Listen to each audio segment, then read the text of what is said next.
بسم الله الرحمن الرحيم، والسلام عليكم ورحمة الله تعالى وبركاته. مرحبا بكم في حلقة جديدة من سلسلة السحور الصحي. اليوم سأقدم لكم وصفتين مبتكرتين تناسب كل الأذواق، وصفة مالحة شهية لساندويتش البيض بالأعشاب والجبن، ووصفة منعشة بمكونات رائعة مع الموز. جاهزين؟ لنبدأ مع بعض.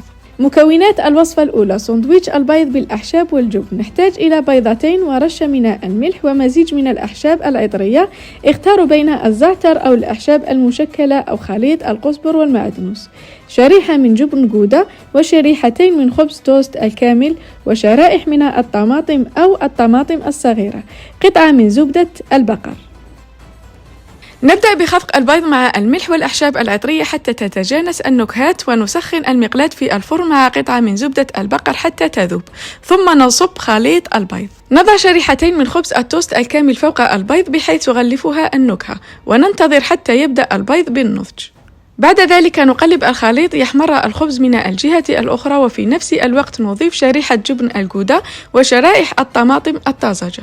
أخيراً نقلب شريحة الخبز الأولى على الثانية ليكتمل تشكيل الساندويتش المقرمش واللذيذ. هذه الوصفة تمدكم ببروتين عالي الجودة والكالسيوم والألياف مع فوائد الأعشاب والطماطم الغنية بالفيتامينات. وننتقل إلى الوصفة الثانية: سموثي البطاطا الحلوة بالموز. مكونات هذه الوصفة هي حبة بطاطا حلوة مطهية في الفرن أو مسلوقة، ونصف حبة موزة ناضجة، وملعقة كبيرة من زبدة الفول السوداني، رشة من القرفة، وكوب من الحليب الشوفان أو أي حليب آخر تفضلونه، كوب من الياغورت الطبيعي، والتمر اختياريا لإضافة لمسة الحلاوة. نبدأ بوضع البطاطا الحلوة، الموز، زبدة الفول السوداني، ورشة القرفة في الخلاط، ونضيف حليب الشوفان أو أي حليب آخر تفضلونه، والياغورت الطبيعي، وإذا أحببتم يمكنكم إضافة بعض التمر، ثم نخلط جميع المكونات حتى نتحصل على سموثي ناعم وكريمي. هذه الوصفة تمنحكم جرعة رائعة من الطاقة والألياف والفيتامينات مع نكهة دافئة من القرفة والدهون الصحية المتواجدة في زبدة الفول السوداني.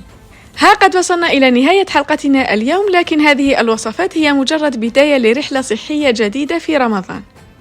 تذكروا أن كل خطوة تخطونها لتحضير سحوركم المميز هي استثمار في طاقتكم وصحتكم. أنتم تصنعون الفرق في يومكم. غذوا أجسامكم بحب، وابتكروا لأنفسكم وجبات تلهمكم وتدفعكم لتحقيق المزيد. شكرا لمتابعتكم، وكونوا دائما مصدر إلهام لأنفسكم ولمن حولكم. رمضان كريم، وإلى اللقاء القادم مع المزيد من الوصفات الملهمة والمغذية.